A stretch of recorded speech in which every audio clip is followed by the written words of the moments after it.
there, Chris. I'm happy to meet you today, and thanks for taking the time to do this chat.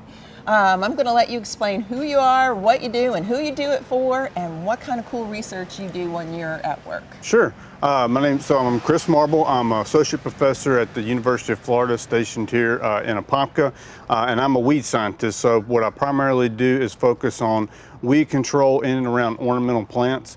So that includes ornamental plants in the landscape, and then primarily what I focus on is weed control in production nurseries, so large container nursery operations. So you're located here in Apopka because we have a very large industry here. So I'm assuming that you have a great outdoor lab when you go to work with these growers. Absolutely. I work with a lot of the growers that are around this area. So. Great. Well, why don't you tell us what you do and how it benefits them? Sure. So what I'm primarily focused on is reducing weed control costs and the environmental impacts of using, overusing herbicides and things like that in nursery operations. So container nursery growers have a lot of challenges when you compare them to other crop growers, because a nursery grower might have 500 different plants that they grow, and so they don't have the same herbicide options that someone else might have. And so in the ornamental production space, we focus a lot on non-chemical control methods because those can be used on all plants. And so one thing that we're looking at now is basically using different mulch materials as a weed control method, just like you would use mulch in a landscape bed, but in this case it's in a pot. So why don't we talk about that real quickly here? Sure. So we have rice hulls right here, which is the most common method that people are using, and then also a larger particle pine bark, so like a pine bark mini nugget.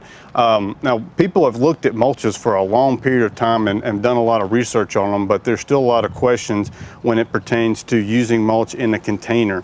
And so one thing that we're looking at is how fertilizer placement affects both the growth of the weeds and then also the growth of the ornamental plants. So should the fertilizer be placed on top of the mulch, below the mulch, etc., to get the best weed control and then also the best crop growth as well. That sounds great. So in the end, we want to make sure the pot is free and clear of weeds, because homeowners are not going to go to a store and buy a landscape plant that has a weed coming out of the pot, or they shouldn't anyway. Exactly, yeah. So they're the pots that have weeds in them, people aren't going to buy them. So that's probably the number one thing. But then also, weeds cause a lot of other problems.